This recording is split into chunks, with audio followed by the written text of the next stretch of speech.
said many times that you can come to Yunnan hundreds of times and still be in love with it, still want to visit. It's my first trip here. But instead of going to Lijiang and Kunming, the more popular cities, I decided to visit Tongcheng, a charming small town with its own flavor. Welcome to Travelogue. I'm Charlene. Tongcheng is a Chinese town that borders Myanmar. It's located in the Baoshan prefecture in western Yunnan. 400 years ago, Xu Xiaoke, a famous Ming Dynasty scholar and traveler, described Tongcheng as the furthest border city in China. What he meant was that it was the furthest city from the capital. Nowadays, by contrast, Tongcheng is easily accessible from Beijing and the rest of China. And with the newly opened airport, it's only a 45-minute plane ride from Kunming, the provincial capital of Yunnan.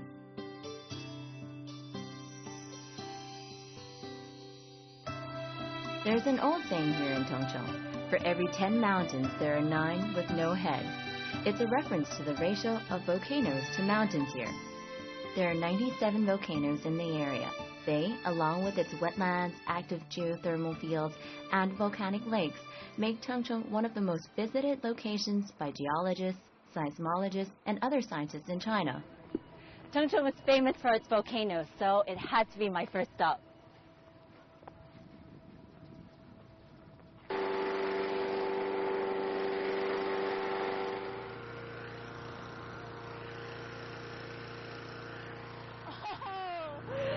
If you want a better view of the surrounding landscape, you can come to Huashan and go up on a hot air balloon between 8 and 10:30 every morning, but only if the weather is good. So it's risen. I'm gonna go up.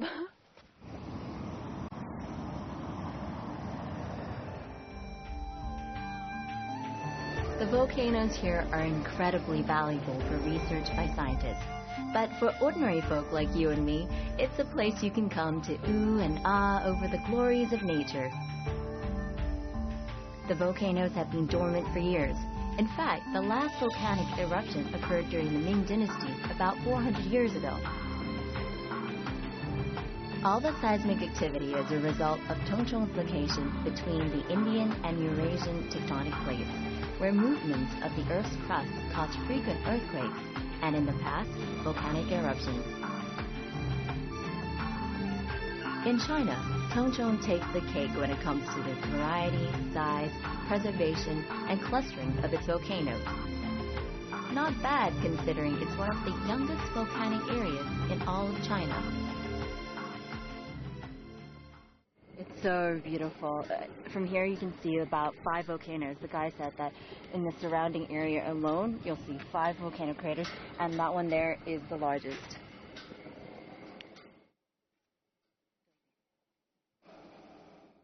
Tourists are allowed to climb to the top of every mountain here, legs willing. And while some attempt the more ambitious climb up the larger volcanoes to get a view of the craters, I've decided that a smaller crater, about 60 meters deep, is more suitable given the heat. If you have something to say to the world, or if you just want to mark your territory, you can go to like one of the craters and use stones to place messages inside. I think there are a couple of people doing it down there.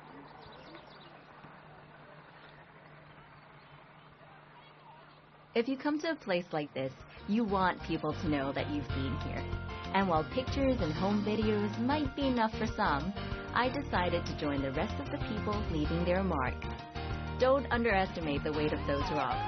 It was too difficult to build Travelogue, so I opted for CCTV 9 instead, as a way of telling the world we were here.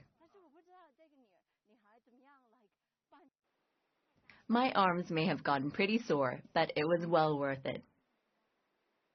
I didn't want to touch another rock for a while, but I was more than happy to take a pleasant stroll through the area of Heiyi River to look at a special rock formation produced by the volcanic activity in the area. Some of this rock is lacquered and sold as household decorations around Tongcheng. Now, you might not be able to move mountains, but you can own a piece of one, if that's your thing, although I much prefer to look at it in its natural state.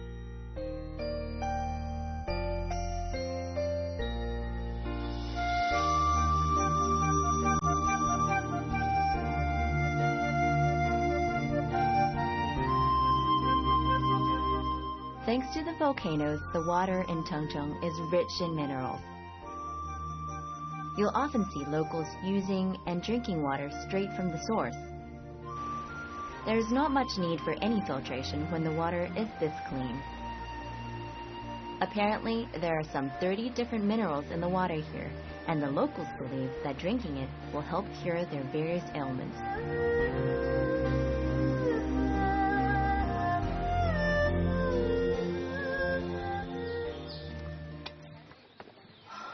I'm starting to feel the heat from here. It's really hot. I now know what a steamed chicken feels like. Oh man, you have to see this. Tengchong has one of the greatest concentrations of geothermal resources in China. In fact, it's second only to Yangbajing in the Tibet Autonomous Region. There are more than 100 hot springs in the area, of varying sizes, appearances, and temperatures. It's said that every village here has its own hot spring. Ruihai is known to have the highest concentration of hot springs in Tengchong, about 20 large ones, and many more smaller ones. The largest and most famous of Ruihai's hot springs is the Big Boiling Pot, which reaches temperatures of 96 degrees Celsius above the ground and 102 degrees below it. It's not the sort of hot spring you'd want to bathe in, though. The locals here make full use of their natural resources. Right beside the Big Boiling Pot, you'll find a cafe of sorts, where you can sample a variety of snacks, such as hard-boiled eggs of the chicken and quail variety, peanuts, and baby potatoes. It takes 5 or 6 minutes to steam a row of eggs wrapped in a special straw cocoon, the like of which you won't find anywhere else in China. Now, I've eaten my fair share of boiled eggs, and I have to tell you, these are the best ever. According to the locals, it's the minerals in the water that give the eggs their extra kick. Aside from the famous Big Boiling Pot, you'll find many more hot springs and geysers throughout the park. However, temperature-wise, none of them is a match for the Big Pot, with temperatures averaging between 60 and 80 degrees Celsius. While it's pleasant to walk through the park, be prepared for the heat rising from the water. My guide told me that the amount of heat given off by the hot springs in this area annually is equivalent to what would be produced by 20,000 tons of coal. I recommend you pay special attention to the names of the hot springs, most of which are well-earned and quite charming. Well, if you can call a 10,000-year-old hot spring charming. Some of my favorites are the Frogmouth Geyser, where you'll see a collection of cone-shaped rock formations sprouting water, along with the drum-beating spring, but no prizes for guessing what that sounds like. If you prefer more privacy, there are hotels in the area that cater to those seeking a more personal experience or a longer therapeutic retreat. In this hotel, there are 18 rooms that offer in-room hot spring baths, indoor and outdoor, with water piped straight from the mountains. This is a really nice room. If you're looking to splurge a little, or, if you're on your honeymoon, I recommend this place. You can enjoy some spa treatments, dip yourself in the hot spring, and you don't even have to go very far because right outside, just a couple of steps away, is your private hot spring bath. If you're looking for a more cost-effective option, or you don't have the time to stay in Ruihai, the hotel also has a day spa facility. Along with the usual massages and facial treatments, the spa offers 16 public hot springs. For the price of ticket admission, you can spend all day trying out the different hot spring baths. Each bath has different health benefits. Some also include scents from essential oils, such as lavender for relaxation. People here certainly know how to live life. Actually, China was one of the first countries where the health benefits of a hot spring bath were discovered. That was over 5,000 years ago.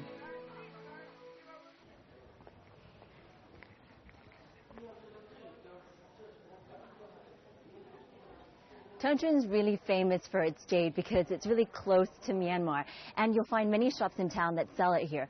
But if you're like me and you don't know anything about it, it's kind of helpful to go to a museum first, find out a little bit more, and don't tell anybody, but this area here is also one of the places that you can buy jade at its cheapest. 你好，谢谢。 The jadeite in China came from Myanmar.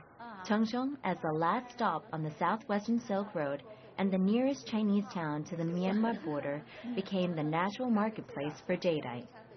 Horse-drawn carriages would bring the raw jade rocks from Myanmar to Tongchong to be carved and sold. The town is now the #1 producer of Chinese jade in the world. It's also the largest marketplace and carving center for jadeite from Myanmar in China. It's believed that wearing jade removes all toxins from the body and protects the wearer from bad luck and misfortune. Moreover, jade has been the muse inspiring many artists and scholars throughout Chinese history. The famous philosopher Confucius even likened the qualities of the stone to the human virtues of intelligence, truth, loyalty, justice, purity, and humanity. Ultimately, jade symbolized the ideal, noble, and superior man. Do you see this thing? It's over 60 years old, and they use this to basically buffer the jade and make it all shiny. I don't know how it works. 怎么样抛光呢？再放 like 如果有一个这样。哎，对对对，一般都是那样磨，然后呢就这个呢一般都是抛手镯的。 You'll also be able to see modern carving techniques here. In the past, it would take hours to cut open a piece of rough jade, so merchants and traders would negotiate a price for an uncut stone by observing the quality of the jade through a small window scraped off the oxidized opaque skin without knowing the true quality of the whole piece of jade they were buying. I was told that while the worth of gold can be measured by weight and market price, there is no standardized method for determining the value of jade. There is a rating system that ranks jade on a scale from A for exceptional to E for acceptable, based on tone, texture, translucency, and color. But it's not widely recognized. The best price determinant is your perception of the stone's beauty and how much you're willing to pay. When it comes to jade, so it's said, you don't choose the piece, it chooses you. Oh, okay. See, once you've gone to the museum and learned a bit about jade and decided that, well, you want to buy something, you can come to the shop and they'll teach you, what piece to buy, what's so good about it. This, for example, the guys told me, is really valuable because it's got clouds and it's got different shades of green, so there's variance in it, which makes it really, really pricey.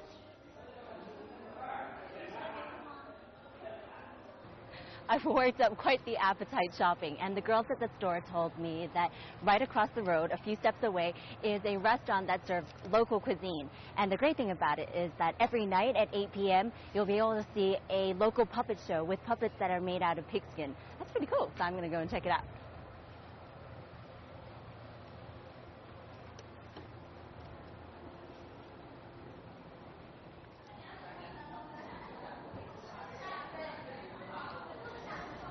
Ah, that's where the shadow puppet performance is going to take place later at 8, down there.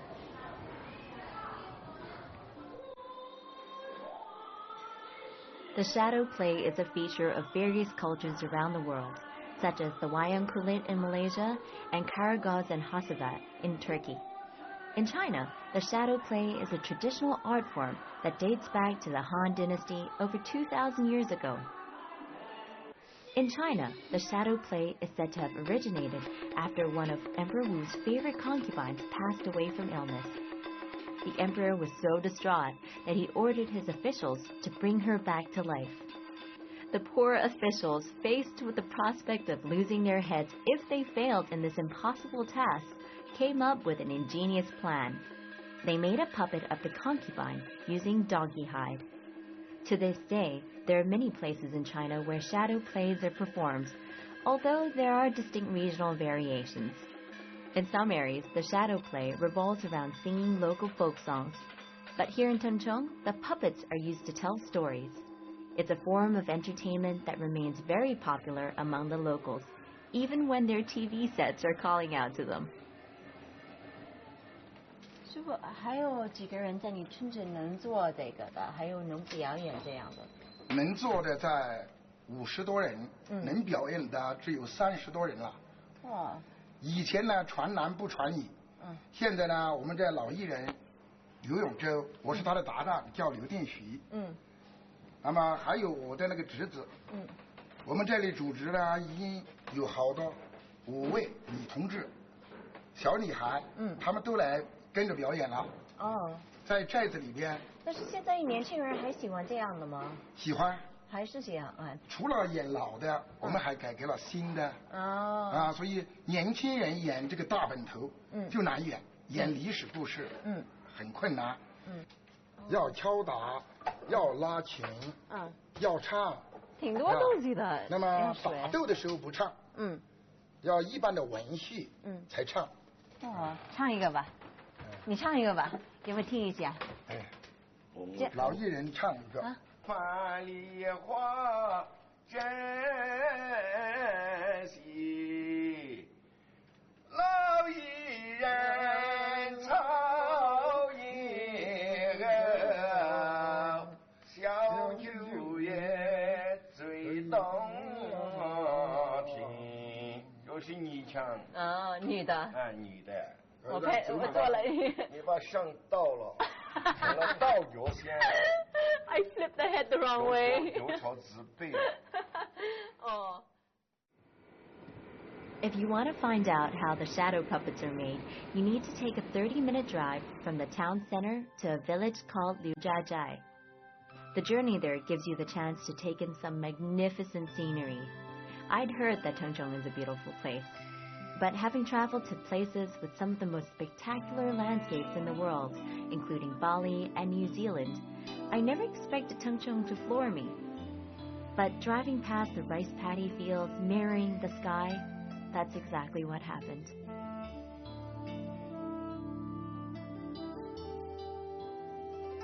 Unlike the shadow puppets in other parts of China, the Tengchong variety are made from horse skin rather than the usual donkey hide. Each limb is traced onto a piece of leather before being cut out by hand. The puppet is then painted according to its character in many different, bright and vibrant colors. Like most traditional arts in China, shadow puppets and shadow plays are a dying art form. Not many people are able to make the puppets or perform the plays these days.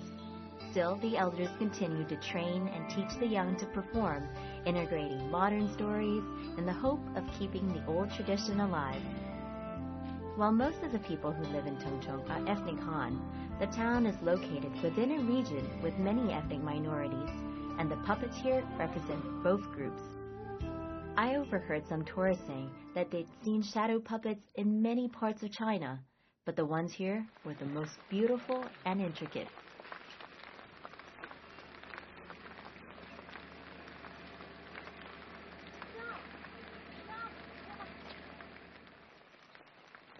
In a small village not far from Liujiajai in Tengchong, you'll find another traditional art in the form of a household item. While most prefer the plastic form these days to keep off the rain or summer heat, a traditional paper umbrella is an art form. Originally from the Fujian province, collapsible umbrellas were used in China long before they were introduced in the West during the mid-17th century.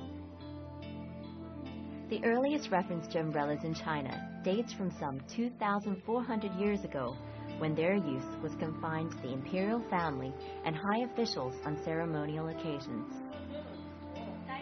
Paper umbrellas are made in several regions of China, but they all differ. Here in Tengchong, the frames are made from bamboo and covered with oiled paper, and then decorated in a rustic and natural style. This makes them quite different from the silk versions in the south, which are decorated with delicate paintings of flowers and nature. In the past, handmade paper umbrellas were in common use throughout China, and every household in this village produced them. Nowadays, it's a dying art, and fewer than 10 families in the village still make them. This artist tells me that he's now 80 years old and has been making paper umbrellas since he was 9. In an effort to keep the art alive and carry on the tradition, he's taught his son to make them, even though they're no longer very popular. Most of the umbrellas are now sold as souvenirs or movie props for period films. It's still a treasured piece of China's history, so if you come across one on your travels, buy it and take it home. It's not just a decorative item. The ribs of these umbrellas are made from bamboo that is more than 5 years old, so they'll probably last longer than your average 10 kwai shop-bought variety. I couldn't help myself and bought a few. Now, I'm just waiting for a rainy day. What do you reckon? It was well worth coming to this little village, even though it's raining outside. I mean, how often do you get to buy a paper umbrella?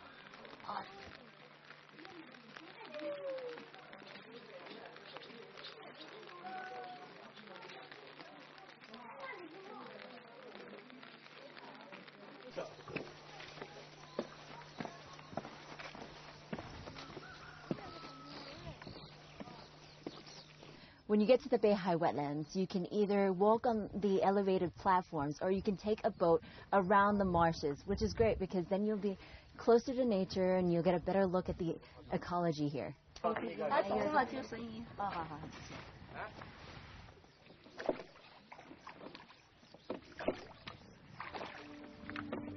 The Beihai wetlands lie 12.5 kilometers northwest of Chengzhou.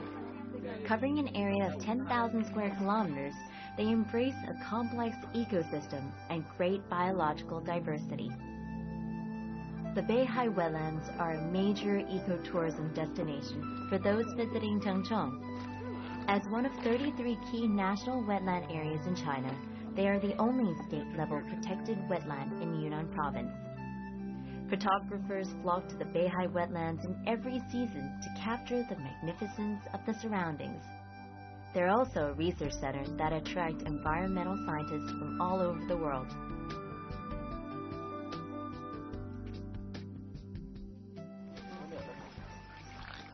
So now I'm going to show you the incredible feat of walking on water. Whoa! Squidgy! It's kind of cool! Oh, it's cold.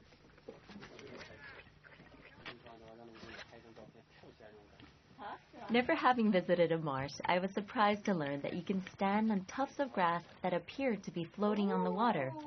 The grass is about 10 meters high and is so dense that a patch this big can bear the weight of at least 10 people. Now, if the novelty of feeling like you're walking on water isn't stimulating enough, there's always something to see here, no matter which season you visit. If you come in spring around March and April like we did, you'll see fields of purple fleur-de-lis.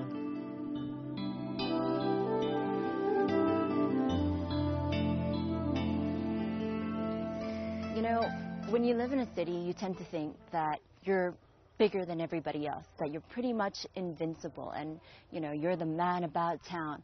But coming here, I feel so insignificant because I'm surrounded by these ginormous mountains, and it feels like a reality check, like I'm just this one little being in this massive world.